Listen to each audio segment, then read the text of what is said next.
పతి గారు ఫుల్ స్మైల్స్తో ఉన్నారు. శివాజీ గారిని మాట్లాడవలసిందిగా రిక్వెస్ట్ చేస్తున్నాం. మీడియా మిత్రులకు, ఎలక్ట్రానిక్ మీడియా మిత్రులకు, సోషల్ మీడియా ఇన్ఫ్లుయెన్సర్స్కి అందరికీ స్వాగతం. దండోరా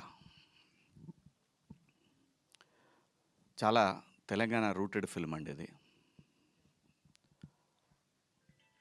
తను మురళి ఈ స్క్రిప్ట్ రాసుకున్న ఏం చదువుకున్నారు మీరు అని అడిగా. ఏం చదువుకోవటం వెంట అమెరికా నుంచి వచ్చాను అని అన్నాడు. అంటే cinema is all about emotion అండి, కమర్షియల్. ఇది మాత్రం నిజం. మనం ఏదో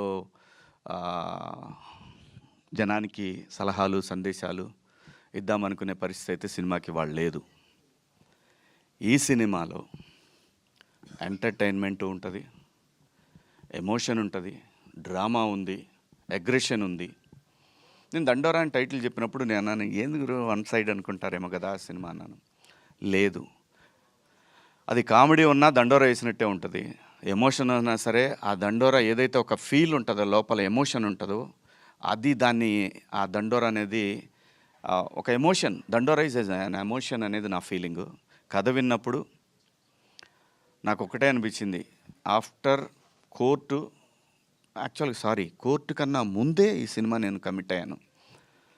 కంటెంట్ ఫుల్లీ లోడెడ్ ఫిల్మ్ అండి. ఇది మనం ఇలా మాట్లాడగానే, లేదంటే మనం ఇలా బాధపడి చెప్పగానే సినిమా చూస్తారనుకునే రోజులు లేవు. ఎవ్వడికి అలాంటి ఓపిక లేదు, అంత టైము లేదు. ఫార్వర్డ్ చేయటంలోనే ఉంటారు మనం ఏం చేసినా. అది కాకుండా ఇది కంటెంట్ ఓరియంటెడ్ ఫిలిం. ఇది మనకి తమిళ్లో వచ్చిన ఏ లాంగ్వేజ్లో వచ్చినా ఈ సినిమా ఆడుద్దండి, అంతవరకు అయితే కన్ఫామ్. ఇది నా అభిప్రాయం. నా అభిప్రాయాన్ని అంగీకరిస్తారా లేదనేది రేపు పొద్దున సినిమా థియేటర్లో రిలీజ్ అయిన రోజు మనకు తెలుస్తుంది. పాత్రలు ప్రతి ఒక్కళ్ళకి కూడా వాళ్ళ స్థాయిలో వాళ్ళని ఎలివేట్ చేసుకోవటానికి ఒక్కొక్క క్యారెక్టరు అలా క్రియేట్ చేశారు. ఈ పాత్ర దొరికిన ప్రతి ఆర్టిస్టులు అదృష్టవంతులేనండి. ఈ సినిమాలో వాళ్ళు ఎంతసేపు ఉంటారనేది సెకండరీ, స్క్రీన్ స్పేస్ ఎంత అనేది సెకండరీ. ఈ సినిమాలో చేసామంటే ప్రతి పాత్రకి ఒక తన యొక్క సెల్ఫ్ రెస్పెక్ట్ ఉంటుంది ఆ క్యారెక్టర్. ప్రతిదానికి ఒక సెల్ఫ్ రెస్పెక్ట్ ఉంటుంది ఆ క్యారెక్టర్కి. అంత బాగా కుదిరింది ఈ సినిమా. అలాగే బెన్నీ గారు వచ్చి చెప్పారు. బెన్నీ గారు ఇట్లా ఫోన్ చేసి, మా ఫ్రెండ్ అదే 90s ప్రొడ్యూసర్ ద్వారా ఫోన్ చేశారు నాకు. ఫోన్ చేస్తే రండి కథ విందామని చెప్పాను. వచ్చారు. ఆయన ఏదో అట్లా ఓ పక్కన అట్లా కూర్చున్నారు. కథ ఈయన చెప్పారు. ఆయన మాట్లాడలేదు. ఆయన చెప్పేసి ఆయన వెళ్ళిపోయారు. తర్వాత రవి గారు కథ చెప్పారు నాకు, మురళి గారు. నాకు అనిపించింది అనమాట చాలా. ఆ క్షణంలో నేను ఏదైతే 90s చేసేటప్పుడు ఒక మిడిల్ క్లాస్ ఫాదరు ఎలా స్ట్రగుల్ అవుతాడనేది ఎలాగైతే నేను ఆ సిరీస్లో అతను చెప్తున్నాను సేపు నాలో ఏం ఎక్స్ప్రెషన్ లేదు. అయిపోయిన తర్వాత ఇది ఎక్కడైనా దారి తప్పుతాడా అంటే కథ చెప్పడంలో ఎక్కడైనా పక్క వెళ్తాడా అనే ఫీలింగ్ నాకు. అది అతను చెప్పే వరకు, ఎండ్ క్లైమాక్స్ చెప్పే వరకు కూడా నాలో ఎటువంటి ఎక్స్ప్రెషన్ తను చూడలేదు. కానీ ఒక చోట నాకు కళ్ళమ్మ నీళ్ళు రావటం చూశాడు. ఇంకా అదే లాస్ట్ సీను. అది చూసిన తర్వాత అతను అలాంటి ఒక అనుభూతి ఇతను కథ చెప్పినప్పుడు అది వేరే, ఆ ఎమోషన్ వేరే, ఇది వేరే.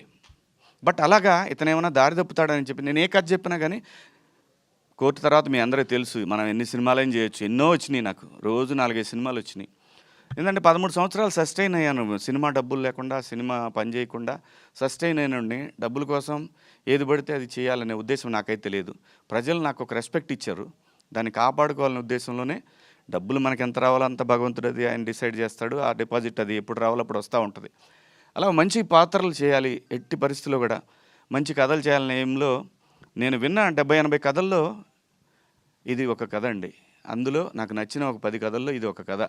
ఏది నేను రీఎంట్రీ తర్వాత నేను వచ్చినాక, మళ్ళీ ఇండస్ట్రీకి వచ్చిన తర్వాత అలాంటి ఒక గొప్ప కథ ఇది. ఎవ్రీథింగ్ ఎక్కడా కూడా మనకి వీళ్ళేదో మనకి వాయించేస్తారు, కులాలు మతాలు ఏం లేదండి. ఎక్కడ కూడా ఏ కులంలోనైనా ఇక్కడ 2 కులాలు, డబ్బున్నోడు లేనోడు, ఇవి 2 రాజ్యాన్ని ఏళ్తాయి. ఈ 2 నుంచే స్ట్రగుల్ ఉంటుంది. వాడేమో తొక్కాలని, వీడేమో తొక్కుతున్నాడు పైకి లేవాలని. ఇదే ఫీలింగ్ ఉంటుంది ఎక్కడ చూసినా సరే. అది మీడియా అయినా, సోషల్ మీడియా అయినా, ఎక్కడైనా సరే ఒకడిని ఒకడు నేను నీకన్నా గొప్పవాడిని చెప్పాలనే ప్రయత్నమే జరుగుతూ ఉంటుంది ఎక్కడైనా సరే. ఇందులో పాత్రలు కూడా అలాగే ఒకడిని అవతల వాడిని గురించి తక్కువ అంచనా వేయటం అనేది మనిషికి సహజమైనటువంటి ఒక డిఎన్ఏలో అది వచ్చింది మనకి, అది ఎవల్యూషన్ అవుతూ వచ్చింది అది. అలాంటి ఒక మంచి కథను తీసుకున్నాను. ఎందుకంటే బెన్నీ గారు ఈయన కలర్ ఫోటో సినిమా, ఆ తర్వాత బెదుర్లంక, అది కమర్షియల్గా ఎంత ఆడింది అనేది పక్కన పెట్టి నాకు అనవసరం. బెదుర్లంక అనేది ఎలా, కానీ కాన్సెప్ట్ ఉంది చూసారా, అది ఈ కథలో కూడా ఖచ్చితంగా చెప్తున్నాను, ఇది దేశం మాట్లాడుతుందేమో అని అనిపిస్తూ ఉంది. అంటే దేశం మాట్లాడుతుంటే సినిమా ఫ్రెటర్నిటీ వాళ్ళు మాట్లాడతారని అనిపిస్తుంది దేశవ్యాప్తంగా. మంచి కథ, ఆర్టిస్టులు కూడా బాగా, ఏ ఆర్టిస్ట్కి ఇచ్చినా కానీ పండగేనండి. ప్రతి క్యారెక్టర్ పండగలా ఉంటుంది. అలాగే ఈ పెర్ఫార్మెన్స్లు చూసిన తర్వాత ఆయనకి పూనకం వస్తుంది అనేది కన్ఫామ్. నిజంగా అండి, అందరు ఎవ్వరు కూడా న్యాచురల్గా ఉంటే ప్రతి ఒక్క క్యారెక్టర్ కూడా అంత బ్రహ్మాండంగా ఆయన స్కోర్ అది బ్రహ్మాండంగా చేశారు. అలాగే ఇలాంటి సినిమా పట్టడం ఎడిటర్కి కూడా ఒక ఛాలెంజింగ్. డెఫినెట్గా ఏ ఎక్స్ప్రెషన్ క్యాప్చర్ చేయాలి, ఎక్కడ కట్ చేయాలి అనేది సతమతం అవుతారు ఖచ్చితంగా ఎడిటింగ్ టేబుల్ మీద. బట్ ఒక జడ్జిమెంట్కి వచ్చేస్తారు, డైరెక్టర్తో కూర్చొని వస్తారు, తనకి ఛాలెంజింగే. అంత బాగా చేశారు అందరూ కూడా, ప్రతి ఒక్కళ్ళు ఎవ్వరు కూడా వీళ్ళు బాగా చేశారు వీళ్ళు బాగా చేయలేదు లేదు. ప్రొడ్యూసర్ ఒక్కడ మాత్రం చాలా స్ట్రగుల్ అయ్యాడు. ఆబ్వియస్లీ అవుతారు కదా, ప్రతి ఒక్కడికి డబ్బులు ఇస్తేనే వస్తారు ఎవడైనా సరే. ఇవాళ పరిస్థితులలోనే డబ్బులు ఇస్తేనే పనిచేస్తారు. బట్ ఆ పెయిన్ ఉంటేనే దీనికి రెస్పాన్సిబిలిటీ ఉంటుంది. నేను చేశాను, 4 సినిమాలు చేశాను నేను. ఆ రెస్పాన్సిబిలిటీ ఉంటుంది, ఆ పెయిన్ ఉంటుంది. కానీ ఖచ్చితంగా ఇది టేబుల్ మీద బ్రహ్మాండంగా డెలివరీ అవుతుంది. ఏం టెన్షన్ వద్దండి. ఖచ్చితంగా 25వ తారీఖు క్రిస్మస్కి ముందుగా ఓవర్సీస్లో 23వ తారీఖు నుంచి ప్రీమియర్స్ ఉంటాయి. నేను ఇక్కడ కూడా అదే రోజు ఇద్దామండి. ఎందుకు భయపడాలి, మనం ఎందుకు భయపడాలి, కంటెంట్ ఉంది. ఇక్కడ సినిమాని నమ్మి కథని నమ్మి చేసాం సినిమా, బ్రహ్మాండంగా ఉంటుంది. మీరందరి ఆశీర్వాదం కావాలి. బాగాలేదని మనం ఎంత చెప్పినా కానీ, మనం ఎంత ఏం చేసినా కానీ వాళ్ళకి నచ్చని దాని గురించి రాయమన్నా రాయరు, అది పోదు పెన్ను. దానికి కూడా ఒక సెల్ఫ్ రెస్పెక్ట్ ఉంటుంది. మనం ఎంత చెప్పినా కానీ దానికి కూడా ఒక సెల్ఫ్ రెస్పెక్ట్ ఉంటుంది. కాబట్టి ఖచ్చితంగా నమ్మి చేశాము, నచ్చుతుందని ఆశిస్తున్నాను.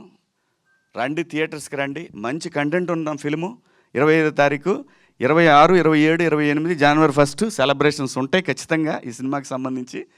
అందరం కలిసి ఎంజాయ్ చేద్దాం థియేటర్లో ప్లస్ బయట. థ్యాంక్ యూ అండి, థ్యాంక్ యూ అవకాశం ఇచ్చినందుకు ఈ సినిమాకి, బెన్నీ గారికి అలాగే మురళీ గారికి, అలాగే సినిమాని ఎగ్జిబిట్ చేస్తున్న డిస్ట్రిబ్యూటర్స్ మైత్రి వారికి, అలాగే ప్రైమ్ షో వారికి అందరికి కూడా, అలాగే యుఎస్లో డిస్ట్రిబ్యూట్ చేస్తున్న భద్రకాళి వారికి అందరికి కూడా పేరు పేరున ధన్యవాదాలు. థ్యాంక్ యూ మీడియా మిత్రులందరికీ కూడా. Thank you so much sir. Thank you. Thank you Shivaji గారు.